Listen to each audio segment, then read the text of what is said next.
Olá, boa tarde. Está começando o Jornal da Alerj, primeira edição, ao vivo, direto do plenário. Meu convidado de hoje é o deputado Flávio Serafini. Boa tarde, deputado. Muito obrigado pela sua presença aqui no Jornal da Alerj. Boa tarde, é sempre um prazer participar aqui com vocês. Deputado, o senhor fez o pedido de reinstalação de duas frentes parlamentares que já atuaram na legislatura passada e que vão voltar a ter seus serviços prestados à população, né? Uma delas trata da questão do transporte aquaviário e da mobilidade, né, deputado? Essa frente teve uma vitória importante na legislatura passada, que foi a interrupção da renovação do contrato da barca, né, da licitação do contrato das barcas, né? Exatamente, a gente tem lutado por melhorias no transporte aquaviário. No final do ano passado a gente estava vivenciando uma proposta de um novo edital de licitação que não trazia nenhuma melhoria, inclusive ignorava uma lei que também foi uma vitória importante, que a gente aprovou aqui, a lei que cria a tarifa social na linha Charitas Praça 15. Qualquer novo edital de licitação que for feito tem que levar em consideração essa lei e incorporar. O edital lançado pelo governo passado não incorporava. Então a gente acionou o Tribunal de Contas do Estado, esse edital foi suspenso. E agora a gente está trabalhando para que essa lei seja respeitada e entre em vigor. A gente tem no estado do Rio de Janeiro uma dependência muito grande do transporte rodoviário, que é um transporte mais lento, com menos previsibilidade, porque você pode pegar engarrafamento a qualquer momento, e mais poluente. Então a frente parlamentar, ela começa como sendo do transporte aquaviário para a luta pelo transporte de barca, mas incorpora a luta por todos os modais não rodoviários, como, por exemplo, a ampliação do transporte de trens, metrô e também a luta para que a gente tenha mais ciclovias no nosso estado.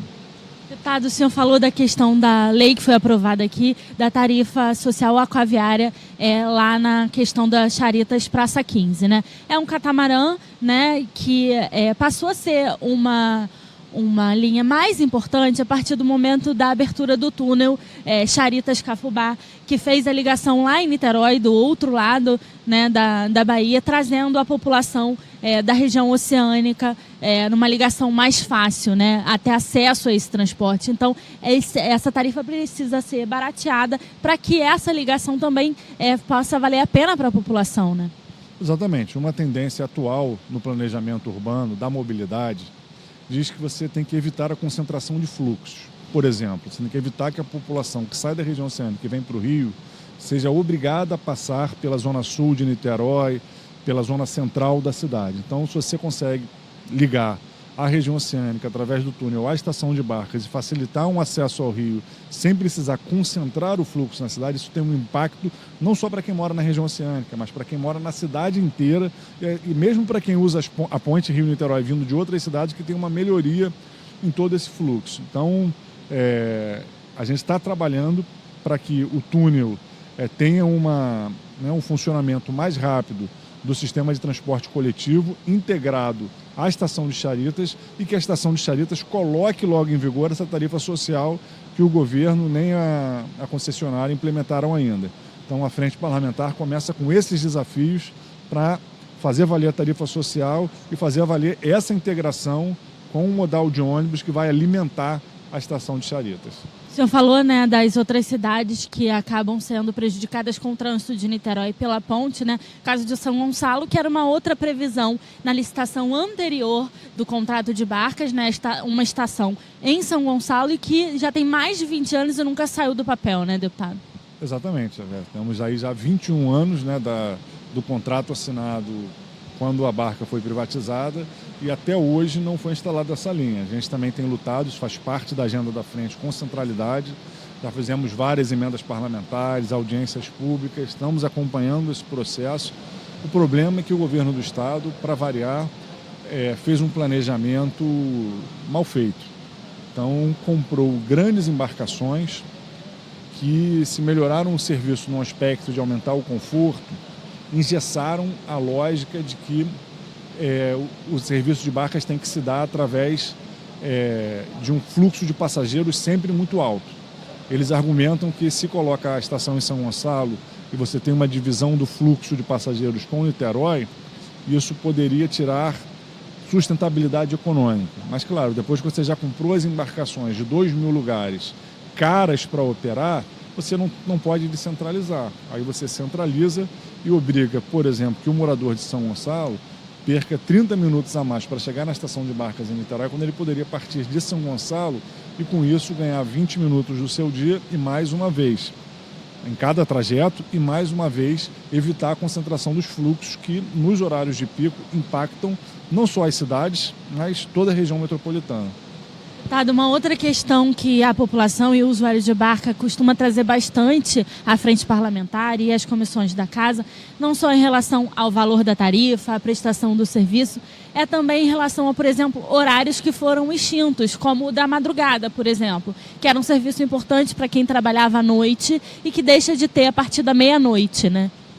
Exatamente, isso faz parte desse processo que a concessionária tem imposto aos usuários, de que ela coloca uma necessidade permanente de cortar custos, cortando o serviço em vários horários. Por exemplo, o catamarã de Charita não funciona mais à tarde e o principal, a barca aqui da Praça 15, Araribóia, não funciona mais na madrugada, cortando um serviço que muitas vezes era, né, a melhor alternativa para muitos usuários.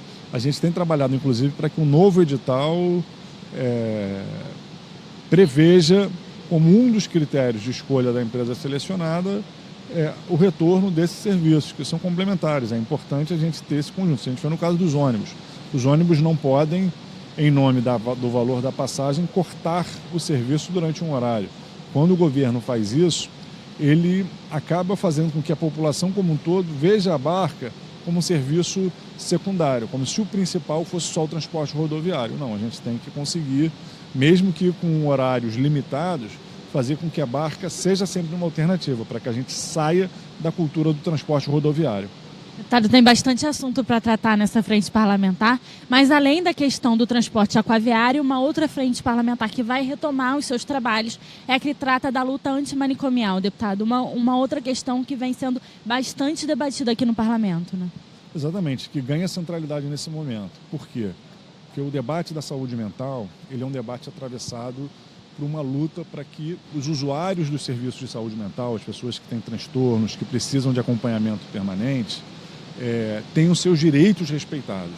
Porque durante muito tempo vigorou no Brasil e em boa parte do mundo uma lógica de que a pessoa que tem algum transtorno mental era praticamente surrupiada dos seus direitos básicos de cidadania e eram encaminhadas para os manicômios, que eram verdadeiras prisões das pessoas com transtornos mentais.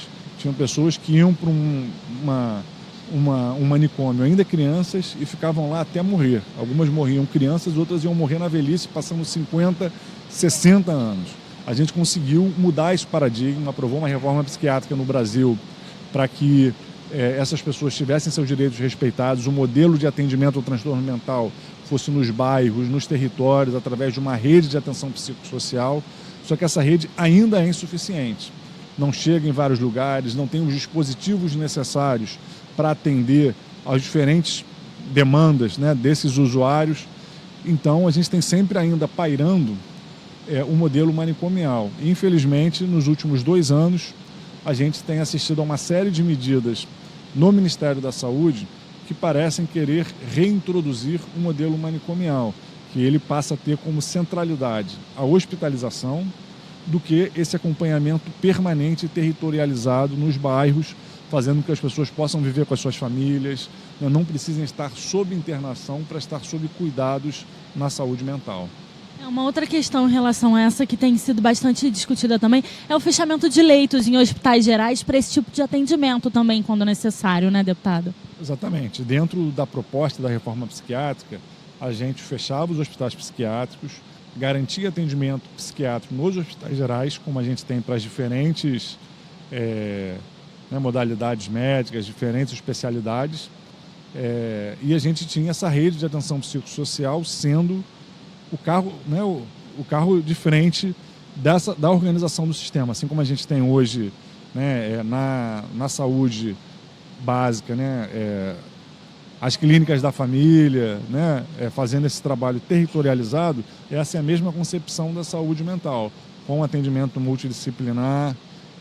Infelizmente, isso está sendo desmontado. Mas aqui nessa casa, no ano passado, a gente já conseguiu aprovar, né, 2 iniciativas muito importantes. E agora a gente vai ter como foco, nesse início de ano, a luta para que essas iniciativas sejam implementadas. Primeiro, a gente aprovou uma lei definindo os marcos para que o Estado seja também cofinanciador, né, ou seja, também entre com recursos na construção da rede de atenção psicossocial. A lei nacional que cria essa política previa que os estados participassem, mas o estado do Rio de Janeiro, como muitos estados do Brasil, não participavam.